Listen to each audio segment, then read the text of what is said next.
Donald Trump വീണ്ടും രാഷ്ട്രീയ ശ്രദ്ധയിൽ. അദ്ദേഹത്തിന്റെ തിരിച്ചുവരവ് ലോകത്തിന് എന്താണ് അർത്ഥമാക്കുന്നത്? അതിലും പ്രധാനമായി ഇന്ത്യക്ക്. ഈ വീഡിയോയിൽ അദ്ദേഹത്തിന്റെ നയങ്ങളും തീരുമാനങ്ങളും ഇന്ത്യയുടെ സമ്പദ് വ്യവസ്ഥയെയും ആഗോള വ്യാപാരത്തെയും ഭൗമരാഷ്ട്രീയത്തെയും എങ്ങനെ ബാധിക്കുമെന്ന് നമുക്ക് വിശദീകരിക്കാം. ദശലക്ഷക്കണക്കിന് ഇന്ത്യക്കാർ H-1B വിസയിൽ US-ൽ താമസിക്കുന്നു.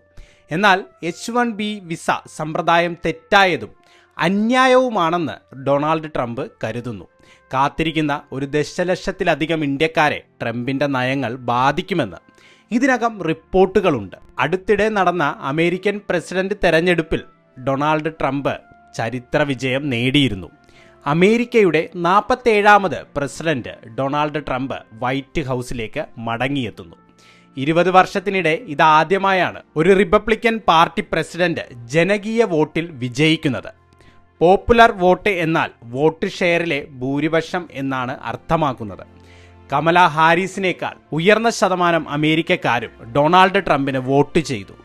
ഇത് വിചിത്രമായി തോന്നാം, പക്ഷേ അമേരിക്കൻ രാഷ്ട്രീയ സംവിധാനം രൂപകൽപ്പന ചെയ്തിരിക്കുന്നത് ഒരു സ്ഥാനാർത്ഥിക്ക് ഭൂരിപക്ഷ വോട്ട് വിഹിതം ലഭിക്കുകയും മറ്റൊരു സ്ഥാനാർത്ഥി പ്രസിഡന്റ് ആകുകയും ചെയ്യുന്ന വിധത്തിലാണ്.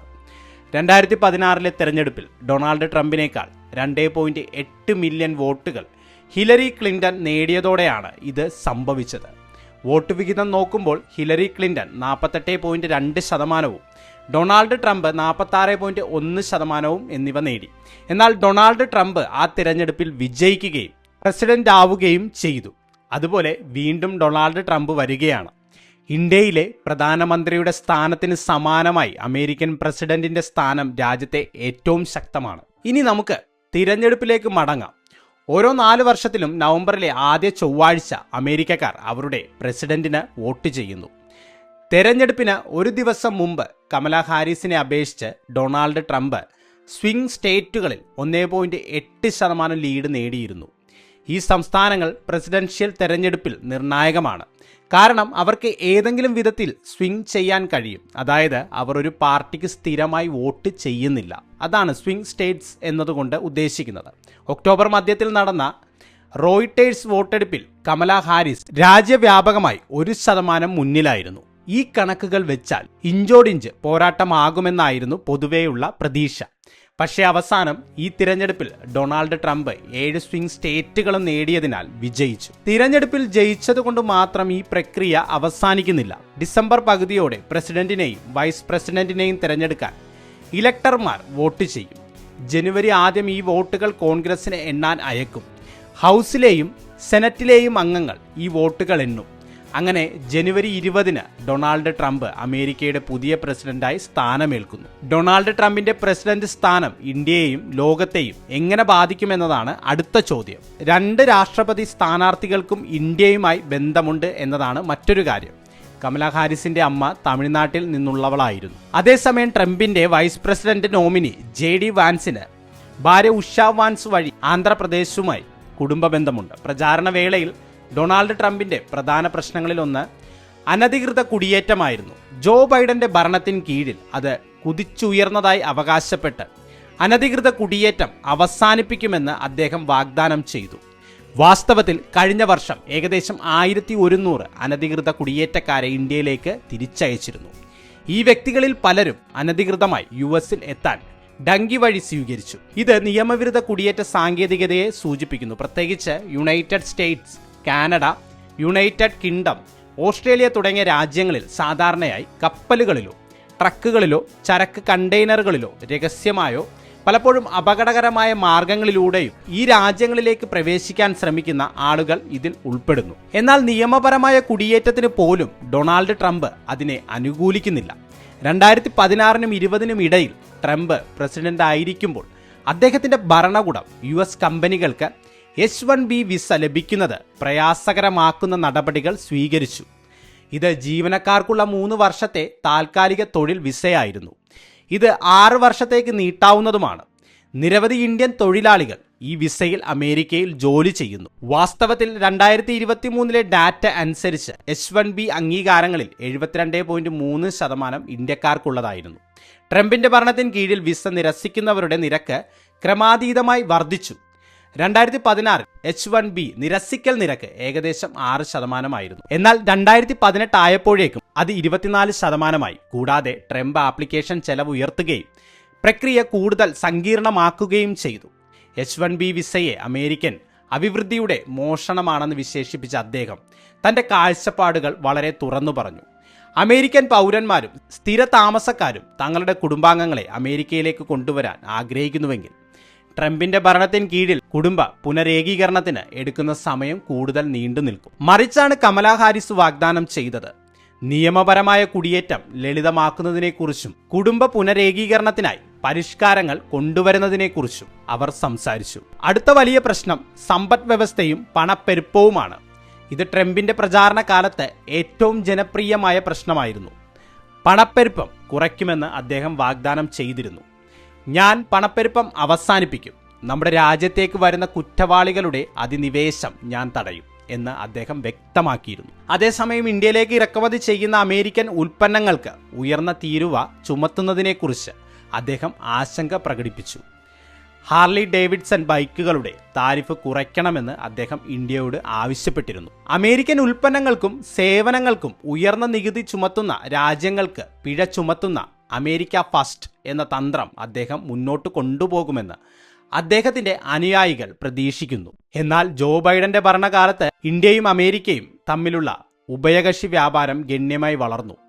ഇത് ഇന്ത്യക്ക് അനുകൂലമായിരുന്നു. കാരണം ഇന്ത്യ അമേരിക്കയിലേക്ക് കൂടുതൽ സാധനങ്ങൾ കയറ്റുമതി ചെയ്യുകയും കുറച്ച് അമേരിക്കൻ സാധനങ്ങൾ ഇറക്കുമതി ചെയ്യുകയും ചെയ്തു. 2020നും 2024നും ഇടയിൽ അമേരിക്കയിലേക്കുള്ള ഇന്ത്യയുടെ ചരക്ക് കയറ്റുമതി 46% വർദ്ധിച്ച് $77.5 ബില്യൺ അതേസമയം അമേരിക്കയിൽ നിന്നുള്ള ഇറക്കുമതി 17.9% മാത്രം വർദ്ധിച്ച് $42.2 ബില്യൺ വ്യാപാര കമ്മി ഇന്ത്യക്ക് അനുകൂലമായി 13.3 ബില്യൺ നിന്ന് 25.9 ബില്യൺ വളർന്നു. 2018 ട്രംപിന്റെ ഭരണകൂടം സ്റ്റീലിന് 25% താരിഫുകളും അലുമിനിയത്തിന് 10% താരിഫുകളും ഏർപ്പെടുത്തി. ഈ താരിഫുകൾ ഇന്ത്യൻ മേഖലകൾക്ക് കനത്ത നഷ്ടമുണ്ടാക്കി. സ്റ്റീൽ മേഖലയ്ക്ക് മാത്രം ഏകദേശം $240 മില്യൺ നഷ്ടമായി.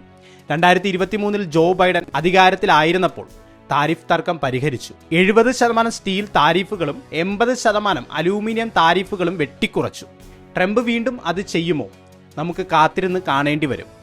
ഫാർമസ്യൂട്ടിക്കൽസ്, ടെക്സ്റ്റൈൽസ്, ടെക്നോളജി, എഞ്ചിനീയറിംഗ് ഉൽപ്പന്നങ്ങൾ എന്നിവയുൾപ്പെടെ എല്ലാ ഇറക്കുമതികൾക്കും 20% തീരുവ ചുമത്താൻ താൻ ആഗ്രഹിക്കുന്നുവെന്ന് തന്റെ പ്രചാരണ വേളയിൽ ട്രംപ് പറഞ്ഞിരുന്നു. ഈ താരിഫുകൾ ഓരോ വർഷവും അമേരിക്കൻ ഉപഭോക്താക്കൾക്ക് $4000 അധിക ചിലവ് വരുത്തുമെന്ന് കമലാ ഹാരിസ് കണക്കാക്കി.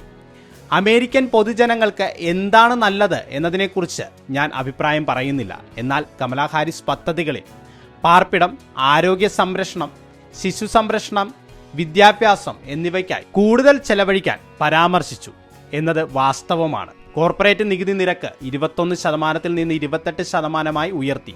മൾട്ടി ബില്യൺ ഡോളർ കമ്പനികളുടെ നികുതി ഉയർത്താനും അവർ പദ്ധതിയിട്ടിരുന്നു. ഡൊണാൾഡ് ട്രംപിന്റെ വാഗ്ദാനം തികച്ചും വിപരീതമായിരുന്നു. കോർപ്പറേറ്റ് നികുതി 21% നിന്ന് 15% കുറയ്ക്കാൻ അദ്ദേഹം ആഗ്രഹിക്കുന്നു. എന്നാൽ ലോകമെമ്പാടുമുള്ള ട്രംപിന്റെ പ്രസിഡന്റ് സ്ഥാനത്തിന്റെ ഏറ്റവും വലിയ പോരായ്മ കാലാവസ്ഥ വ്യതിയാനത്തെക്കുറിച്ചുള്ള അദ്ദേഹത്തിന്റെ നിലപാടായിരിക്കാം. അദ്ദേഹത്തിന്റെ മുൻ ഭരണകാലത്ത് പാരീസ് ഉടമ്പടിയിൽ നിന്ന് പുറത്തു കടന്ന ഒരേ ഒരു രാജ്യം അമേരിക്ക ആയിരുന്നു.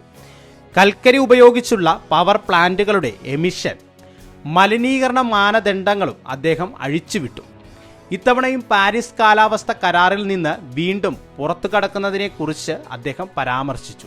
മറുവശത്ത് 10 വർഷത്തിനുള്ളിൽ കാറ്റ്, സൗരോർജം, ജലവൈദ്യുതി തുടങ്ങിയ പുനരുപയോഗിക്കാവുന്ന സ്രോതസ്സുകളിലേക്ക് അമേരിക്കൻ എനർജി ഗ്രീഡിനെ മാറ്റാൻ ലക്ഷ്യമിട്ടുള്ള കാലാവസ്ഥ വ്യതിയാന ലഘൂകരണ ചട്ടക്കൂടായ 2019 പ്രോഗ്രസീവ് ഗ്രീൻ ന്യൂ ഡീലിനെ പിന്തുണച്ചു. എന്നിരുന്നാലും ഫ്രാക്കിംഗ് നിരോധിക്കുന്നതിനുള്ള അവകാശവാദം കമലാ ഹാരിസ് പിൻവലിച്ചപ്പോൾ ഹാരിസിന്റെ കാപട്യം പിന്നീട് വെളിപ്പെട്ടു.